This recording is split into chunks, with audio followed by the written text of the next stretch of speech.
रुद्रपुर नगर पालिका की पूर्व पालिका अध्यक्ष श्रीमती मीना शर्मा ने मीडिया को बताया कि उन्होंने दलगत भावनाओं से ऊपर उठकर रुद्रपुर क्षेत्र के लोगों के दुख सुख में तथा प्रत्येक समस्याओं के लिए जूझती रही हैं और आगे अगर मुझे सेवा करने का मौका मिलता है तो रुद्रपुर के चहुमुखी विकास करने का प्रयास करूंगी। आने वाले 8 मार्च को महिला दिवस के मौके पर पूर्व में सभी को बधाई दी और उन्होंने कहा कि पूर्व में नगर पालिका में चेयरमैन पद पर रहते हुए जो मेरे द्वारा 400 मकानों का योजना सरकार द्वारा लाई थी, जिस योजना को रोक दिया गया, उस योजना को मैं लागू करने का प्रयास करूंगी। और उन्होंने कहा कि कांग्रेस हाईकमान जिसको भी भागीदारी का मौका देता है, दमखम से पार्टी के लिए काम किया जाएगा। यह विचार करना हाईकमान का है कि किस मजबूत कैंडिडेट को चुनाव मैदान में उतारा जाए जिससे कि कांग्रेस को सीधा लाभ मिल सके। इस समय प्रदेश की जनता कांग्रेस की तरफ एक आशाओं के साथ देख रही है।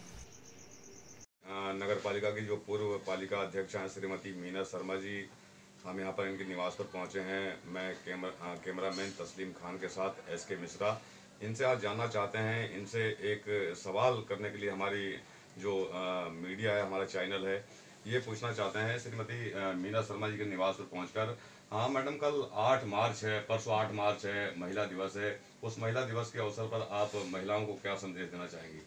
सबसे पहले तो मैं आपका और तस्लीम भाई का धन्यवाद करती हूँ और 8 मार्च को जो अंतर्राष्ट्रीय महिला दिवस है उस पर मैं सभी महिलाओं को बहुत बहुत बधाई देना चाहती हूँ और उम्मीद भी करती हूँ कि हमारी महिलाएं स्वावलंबी बने, आत्मनिर्भर बने और हमारे देश के नवनिर्माण और देश की उन्नति में सहायक बने। साथ साथ में महिलाओं से ये भी अपील करती हूँ कि हमारी जो संस्कृति है, जो सभ्यता है, हमें उसको भी मजबूती देनी है। और मैडम, जैसे कि 5 साल आप रुद्रपुर नगर पालिका की पालिका अध्यक्षा रही हैं और जैसा रुद्रपुर में हमारे जो मीडिया सर्वे कर रही है, उस सर्वे में ऐसा पता चलता है कि आपने जो 5 सालों में काम किया है, वास्तविकता है कि रुद्रपुर के शहर के अंदर बहुत बड़ा आपने काम किया है और आपकी जो काबिलियत है, पिछले चुनाव में ये आपका नगर निगम की सीट, सबसे पहले जब नगर निगम बना उस समय आप चुनाव से वंचित हो गई। उसके बाद जब दोबारा चुनाव आया नगर निगम का, मेयर का, तो उसमें सर्वे किया गया था और सर्वे में जो सरकार थी वो लास्ट तक 3 सर्वे के बाद भी ये पता चला कि श्रीमती मीना शर्मा जी आपको कोई हरा नहीं रहा है, इसीलिए ये सीट दोबारा फिर वो आरक्षित हो गई। और अब सिचुएशन है 2022 का जो विधानसभा का चुनाव आ रहा है, जो यहाँ के प्रबल दावेदार थे, जो प्रमुख नेता थे तिलक राज बहेड़, वो रुद्रपुर विधानसभा छोड़कर ये जानकारी मिली है कि किच्छा विधानसभा से तैयारी कर रहे हैं। तो निश्चित रूप से रुद्रपुर में जो प्रबल दावेदार के रूप में आप हैं और आपको टिकट मिलने की पूरी संभावना है, जैसे हमारी सर्वे चैनल कह रहा है। तो इसमें आप हमारे चैनल के माध्यम से रुद्रपुर विधानसभा के जनता को क्या संदेश देना चाहेंगी? देखिए, पहले मैं एक घरेलू महिला थी, पर मेरा जो पारिवारिक पृष्ठभूमि है, चाहे मेरे पति अनिल शर्मा हैं, वो राजनीतिक फील्ड में रहे और उनके सहयोग से और मुझे भी समाज की सेवा करने का मौका मिला। पार्टी ने हम पर विश्वास जताया जब महिला सीट यहाँ पर हुई और मैं अपने पार्टी के बड़े नेतृत्व, चाहे तिलक राज बहेड़ जी हो या और पार्टी प्रदेश अध्यक्ष हो, सबका मैं धन्यवाद करती हूँ कि उस समय उन्होंने हम पर विश्वास जताया। और उससे भी ज़्यादा धन्यवाद मैं जनता का करना चाहती हूँ क्योंकि उन्होंने अपार वोट देकर मुझे नगर पालिका अध्यक्ष बनाया और सौभाग्य मिला मुझे उनकी सेवा करने का। और उस 5 वर्ष हमने जितनी भी भरपूर सेवा कर सकते थे रुद्रपुर शहर के लिए, चाहे पेयजल योजना लाने का शुरुआत करना हो, चाहे रामपुरा में गरीब लोगों के लिए आवासीय योजना लाने का काम हो, चाहे गृह कर लगाने का काम हो, महिलाओं को प्रशिक्षण देने का काम हो, सिलाई मशीन देने का काम हो, ब्यूटी पार्लर का कोर्स सिखाने का काम हो, ऐसी या निर्धन बच्चों को स्वेटर वितरण करने का काम हो, चाहे तुलसी पौधा वितरण, प्रकृति को आगे बढ़ाने के लिए, पेड़ पौधे को बचाने के लिए वृक्षारोपण का कार्यक्रम हो, हमारे धर्म और संस्कृति को मजबूती देने के लिए चाहे कन्हैया बनो प्रतियोगिता, कृष्ण बनो प्रतियोगिता या बहुत सारे धार्मिक हमारे तीज त्योहारों को भी बढ़ावा देने के लिए हमने तीजों पर मेहंदी लगाने का काम, ऐसे अनेक कार्य किए। उसके साथ ही मैं हमारे रुद्रपुर के हर व्यक्ति के साथ सुख दुख में जितना भी संभव हो उतना खड़ा रहने का काम किया। तो हो सकता है कि वो जनता हमको प्यार करती हो और इसीलिए आपके सर्वे में ऐसा कुछ आ रहा हो। हाँ मैडम, जैसे कि 5 साल जब आप यहाँ पर नगर पालिका रुद्रपुर की चेयरमैन नहीं, तो आप, मुझे याद है कि 400 मकान गरीबों के लिए आप लाए थे और वो मकान का काम शुरू नहीं हुआ था, दूसरी सरकार आ गई, उस योजना को रोक दिया गया। अगर आप को अवसर मिलता है, जनता आपको प्यार देती है और आप एक विधायक के रूप में 2022 में यहाँ पर आसीन होती हैं, तो जो 400 मकानों का है उस कार्य को आगे बढ़ाने के लिए क्या आपकी सोच रहेगी, क्या योजना रहेगी? देखिए, जब हम नगर पालिका अध्यक्ष थे तब हमारी रामपुरा मलिन बस्ती जो है उसके लिए हम आवासीय योजना लाए थे,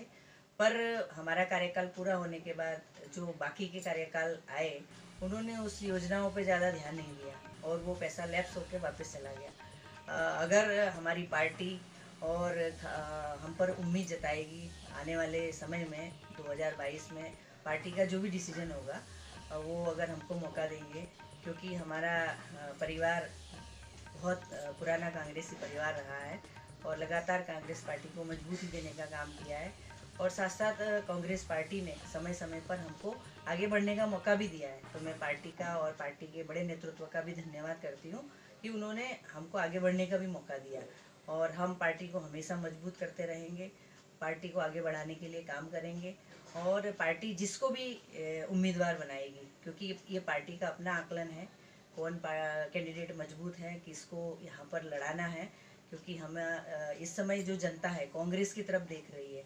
और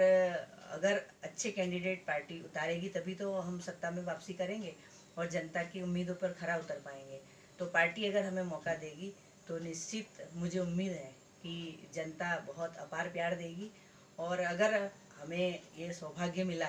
पुनः रुद्रपुर की सेवा करने का,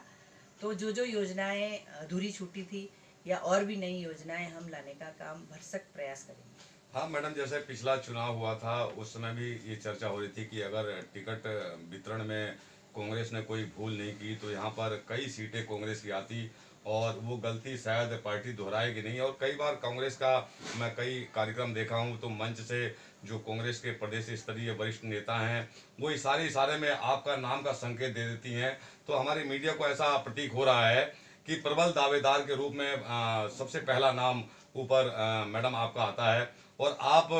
विधायक अगर बन जाती हैं तो प्रमुख एजेंडा आपको क्या होगा 2022 में? आप जनता के लिए क्या योजनाओं से आप संदेश देंगे हमारे मीडिया चैनल से, और जनता के लिए क्या आपका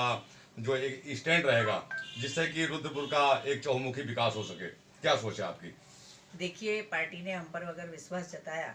और जनता ने हमें आगे बढ़ने का और पुनः रुद्रपुर की सेवा करने का मौका दिया तो बहुत सारी ऐसी योजनाएं हैं जिनको रुद्रपुर के लिए हम आगे बढ़ाएंगे। और खासकर मैं एक महिला भी हूँ तो महिलाओं को आगे बढ़ाने के लिए भी कई सारी योजनाएं हम भरसक प्रयास करके लाएंगे और साथ साथ हमारे युवा भाई जो बेरोजगार हैं तो उनका रोजगार बढ़े, ऐसा भी प्रयास करेंगे। हाँ मैडम, जैसा कि हमें पूरी जानकारी है कि आप 9 बजे तक 10 बजे तक क्षेत्र में कार्यक्रम करते हैं और हमें हमारी मीडिया पूरी भली भांति आपके बारे में जानती है कि आप समर्पित हैं, हर कार्यक्रम में पहुंचती हैं, उसके बाद घर आने के बाद अपने घर को किस प्रकार हैंडल करती हैं, इसके बारे में थोड़ा सा जानना चाहेंगे हम। देखिए, कोई भी व्यक्ति घर से जुड़ा होता है और मैं महिला हूँ और बच्चों की माँ भी हूँ और परिवार की जिम्मेदारी भी संभालना एक मेरी बहुत बड़ी जिम्मेदारी है। तो बाहर की सेवा करके और फील्ड से आने के बाद और मैं घर पर पुनः अपनी जो भी जिम्मेदारियां हैं, चाहे खाना बनाने से लेके बच्चों की देखरेख से लेके और परिवार में कोई आया गया उसकी भी देखरेख करना, वो सब मैं अच्छे से निभा लेती हूँ। धन्यवाद। ये थी हमारी रुद्रपुर की जो कांग्रेस की 2022 का जो चुनाव आ रहा है उसमें प्रमुख दावेदार के रूप में श्रीमती मीना शर्मा जी से हम बात कर रहे थे। इनका साफ तौर से कहना है कि अगर पार्टी ने मेरे ऊपर विश्वास जताया और यहाँ रुद्रपुर क्षेत्र की जनता का अगर प्यार रहा तो उस प्यार को मैं ब्याज समेत उनको वापस करूँगी, उनकी लगन के साथ सेवा करूँगी और ऐसा कार्य करूँगी कि जिससे रुद्रपुर का चहुमुखी विकास हो सके। मैं SK मिश्रा अपने कैमरामैन के साथ तस्लीम खान, UPS News 24, रुद्रपुर, उत्तराखंड।